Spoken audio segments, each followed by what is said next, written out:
Good morning, good day, good afternoon. It's Roger Roadside here saying hello. Hello. Just got a person here stopping in front of me because they think that I'm going, but I'm not going, am I? No, they're just reversing back into that little car park there. That's good. Good for them. How do I bloody turn my lights off? This is the thing that plagues me. I think that's my lights. There we go. I think I've turned them off now, so people just don't think I'm about to pull out. But I hope you're all well. Just listening to a bit of the radio, sat here doing a little bit of work. Should we listen to some radio together? I don't know. Can you do that? I don't know. We'll do it. Bloody, I can see what happens. So every single news channel in the world is running this story.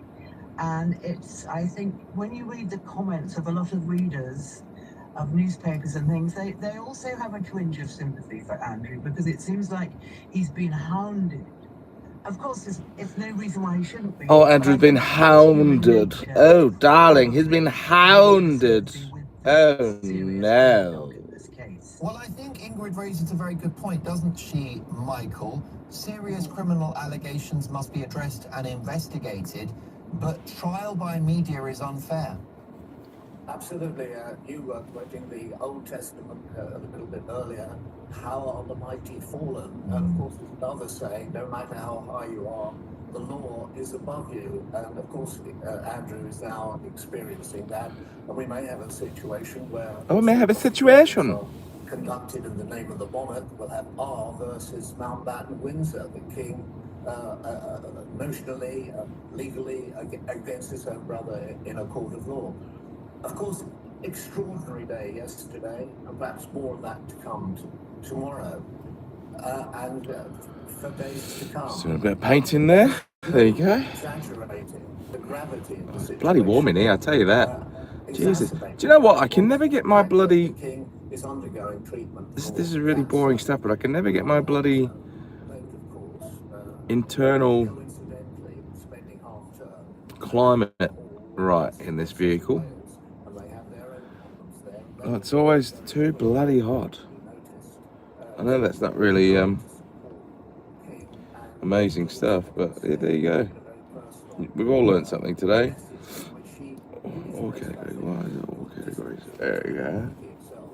Don't mind me, guys. I'm just doing a bit of work, you know, just travelling around, just sitting by the roadside. Little known fact: that bus stop over there was built in 1974.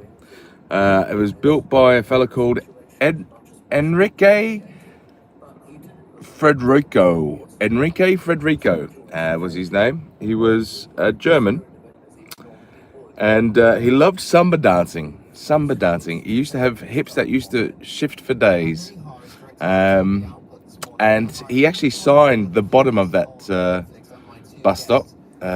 So if we dug it up, we'd see his signature. The way that he used to write his signature, it used to just be an X with an O around it. So that's how you know when it's an Enrico bus stop. But there you go. Hello to Savvy. Hello to Come On. Hello to Kappa Baraf Patel. Cappy, what's up? That's always a good word to use. Sup. It's like you're too lazy to go, what is up? You could do that. You could go, what's up with an apostrophe, or you could just go next generation sup. What's going to be the next iteration? That is what I wonder sometimes. Like, wait, is it just going to be S? Or maybe just up. I hope you're having a good, great day, Savvy. Yes, I hope you're having a good, great day too. Whereabouts am I? Look, I'm just in North London at the moment, just out in Enfield. I don't know if you can see, if you've heard a bit about Enfield of late, but I don't know if you can see the measles in the air, but there's a bit of a measles outbreak down here. So I'm just trying to fight my way through it. But yeah, just sitting by the roadside doing a little bit of work at the moment. Just sort of check in, see how people are going, you know, make sure everyone's still doing well. If you're new to the channel, if you've just come across it, I basically like to just do a bit of ranting and raving, really. I usually do some pre-recorded stuff, but every now and again I'll go live. So if you like that sort of stuff, just make sure you whack a subscribe in, because that will help me out and it'll help you out invariably. I don't know if you can see, but there's a bin over there. That bin just over there next to the bus stop, that little black one, that was actually modelled on R2-D2 from the franchise film Star Wars, which came out in the 80s. When Enfield Council looked for a style of bin to bring out, they decided to model all of their bins on Star Wars characters. So when you travel around Enfield, sometimes you'll see like an R2-D2 bin. Sometimes you'll see a Jabba the Hutt bin, which is pretty large and it's pretty massive. It does take a lot of rubbish, which is good. Sometimes you'll just see like a lightsaber bin, and it doesn't really fit much in it. That's where, when we're in Enfield, is where we usually throw our pencils out, in the lightsaber bin. So there you go. Prove me wrong. Prove me wrong. Only adds to his particular problems. It's a very, very difficult thing for him. I mean, I wrote the first story about What's everyone up to today? Hey, you're getting into the Friday feeling. Everyone going to go out on the lash? unannounced. The Prince Andrew, as he then was, came from Galveston, flew to Calgary, and the next thing we knew, the two princes were riding in Western gear on horses or Western saddles, leading the parade at the Calgary Stampede, and he was enjoying himself. Those ample teeth in this were on display. He was enjoying himself immensely. Should we listen to a bit of the radio? This is they're talking about Andrew here, formerly known as Prince. And then, of course, he went off to the Falklands War on HMS Invincible, flying helicopters. Oh, they flew helicopters. When he came back to Portsmouth, the Queen went down to meet the task force. Oh, did she? And there he was pictured, and Ingrid will remember it, with a sort of rose between his teeth. He was a local hero, and he was regarded very favourably. And exactly 40 years ago, this year, he was just about to get engaged to Sarah Ferguson. I went along with Anthony Carthew of ITN to do the first interview with them on their engagement day. It was published in full in the Daily Mail, among others, and they said it was the most revealing royal interview ever done. Why was it revealing? It was because they were candid, they were relaxed, they were happy. It was definitely a love match. On the balcony at Buckingham Palace, they didn't have to be encouraged to kiss. He gave her a smacker, and she returned it. Boiling frog, she ain't no human being. Look, I don't know who you're referring to. But everyone's a human if they've got 2 legs, 2 arms, 2 eyes. That's basically my criteria for a human being. So I don't know who you're referring to, but hopefully you're being nice, Boiling Frog, because wouldn't want you being a prick. There's a lovely little there's a lovely lady walking past at the moment with her little grandchild. That's lovely to see. You didn't see it there because I zoomed in, but there you go. Which is saying something. Ingrid, who's going to be in charge of Andrew from the royal household? Who makes sure that he's fed and watered and kept tabs on? Does that person report to the king? Is there a reminder keeping an eye on him? He has staff. I know he has certainly a cook and a butler, so he's not exactly roughing it. He also has 2 protection officers who are on 24-hour duty, so they are paid for by his brother, the king, as everything that Andrew does now is being paid for by the king. Including, rather importantly, sorry to interrupt you, Ingrid, his lawyer fees, his legal costs in his defence against these recent charges. That I would love to know, but I don't know. According to the Telegraph. Oh, the but I don't know whether this has Queen. been verified. Oh, there you go, Boiling Frog. Well done. She ain't no human. Look, I have no stance on the royals. I think Part of me thinks they serve a purpose, but I also don't think that they deserve to be. I think we've moved on from where we were hundreds of years ago, um, and given the fact that realistically, what power do they have? They don't particularly have too much power. It's not like they govern over us and govern over us and make the rules and all this sort of stuff. So, look, if you're not doing anything, why are we still you know, lording over you, and that's my only question. That's the only part where I sort of struggle with regards to the Royals. But I do appreciate that people love them. I do appreciate that people adore the Royals. I'm quite 50-50. I think there's a place for them, but ultimately I'd like to see them actually do a little bit more work for for what they're there to do. If they have the power to do things and they have the power to change things, then do it. If you just doing the odd bit of charity work or anything like that, that to me doesn't. Doing charity is just a publicity stunt. Charities only exist really just for publicity, because all donations and all things just get funneled into certain areas, lines people's pockets. Some of it goes into doing the work that needs to be done, but also it's a little bit like the pharmaceutical business, whereby why come up with a cure when you can make money from the disease for many years? It's the same thing with charities. If all charities really wanted to, when was the last time a charity stopped because they had completed the mission? The Crown represents the banks. Maybe.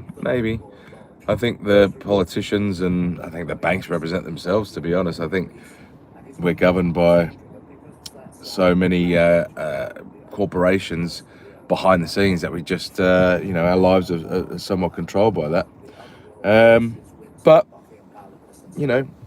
like them or love them, I think there's some value to them, but I also think that I would like them to just do more actual work that makes a difference, rather than just fronting up to some charity things, taking some pictures, and then fucking off.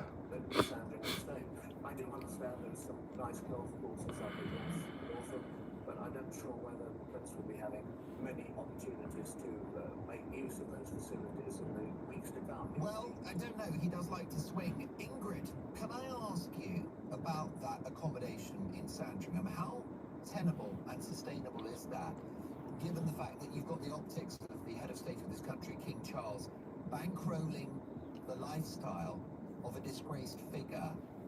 Is it a problem for the king and his reputation that he is now responsible? We've got a couple of nanas walking past now. There they are. They got a little granddaughter or so. There they are. It's nice to see. Scrutiny, and he has to take it well away from the public purse, the government purse, and therefore there is actually no choice except to pay for it himself. And what he does with his own personal private finances are really not known to us, not at this moment in time. Maybe they will be later. But I think that there is no alternative. And also, we don't know what has Andrew done with all these immense amounts of money that he supposedly squandered and had and got. I mean, has Andrew any money or not? We don't really know. We know that Fergie doesn't, because she goes through immense amounts of money very quickly. Well, you're so right, Ingrid. I mean, listen, I'm no estate agent, Ingrid, but she sold an investment property in Mayfair at a loss of, I think, £100,000. Now, you don't sell a property at a loss unless you're in financial trouble. I would humbly suggest you'd keep the asset until it recovered value, wouldn't you?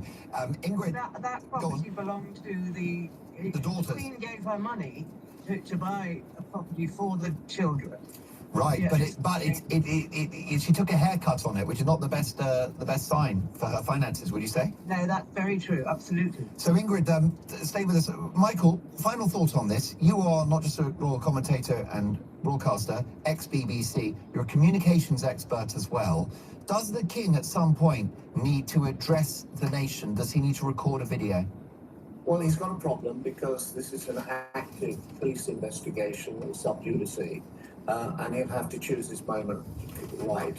I think, of course, the time will come when he will speak, and I think we'll listen attentively to that. Should he have delivered, if you were his communications secretary in the last 24 hours, would you have encouraged him to record yesterday's statement on camera? No, I don't think so. I think it's better looked at cold in print. People can absorb it. They can realise every nuance and every dot and full stop. It's important that they digest that, and I think it was well judged. And of course, he signed it off, Charles R. It was a personal thing. It wasn't just from the palace. Two of my favourite journalists. What a privilege to be in a sandwich between Michael Cole, royal commentator and broadcaster, best-selling royal biographer and editor of Majesty magazine, Ingrid Seward. Fascinating conversation. Lots more to come. 9:56 Talk Breakfast. Switched on morning radio. Talk Breakfast with Mark Dolan on Talk. On average, Rift tax refunds get their customers £3,000 back. Ooh. Rolling ball, I'm a bouncing back to you. Ooh, indigo, violet, I love a rainbow. I love a rainbow. I love a rainbow. Oh, oh, oh. Any, I've been watching a fair bit of, what's her face? You know her.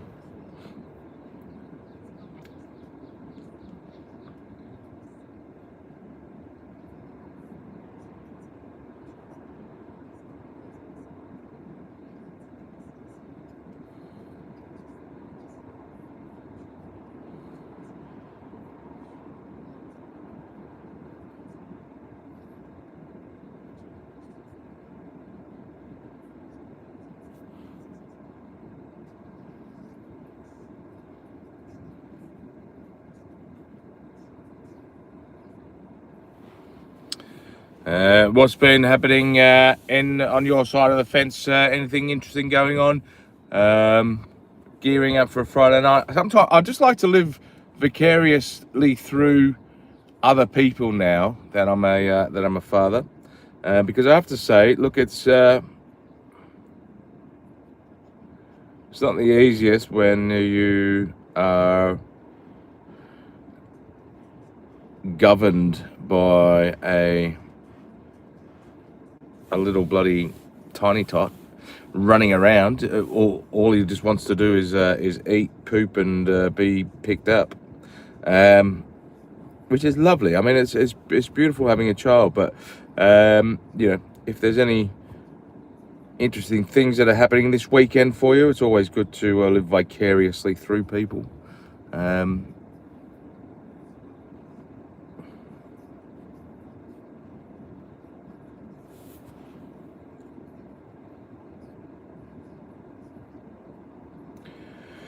Ba ba bum bum bum ba ba ba bum boom boom boom boom boom boom boom boom boom boom boom. Has anyone ever wanted to be a beatboxer? I think I wanted to be a beatboxer once. I just never really. Well, I mean, I remember the dogs and cats, dogs and cats. That's about as good as my beatboxing skills go.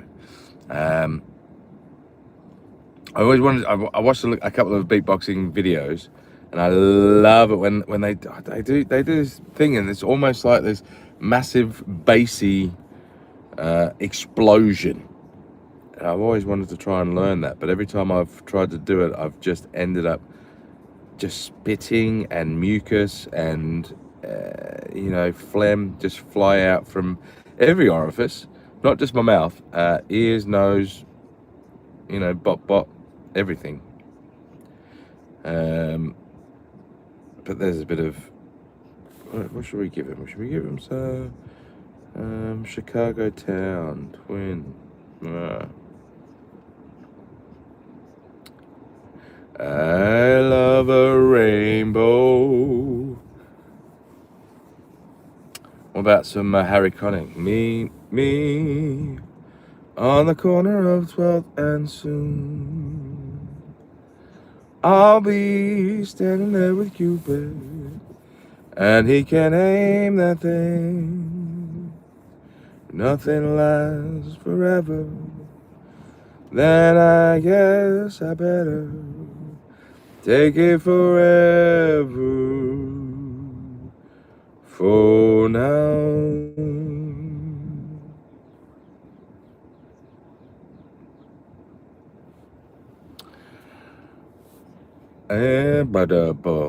What's I know you so well. I can tell by the sound of your voice that you're really in love with me. And you are, girl, you are. You know I can't lie. If I say to you, baby, I love you. Baby, I love you. Da da na na na na na na na na na na na na na. Do do do do do do do do do do do do do. Hey, right, I'm gonna go and do some work now. I actually have been doing work here, just so you guys know. Like, I haven't been just messing about, but I actually have to go inside now and do something. So I'll see you on the flippity flop. This is Roger Roadside saying hello. Make sure you subscribe if you watch this far. Love you long time. Bye.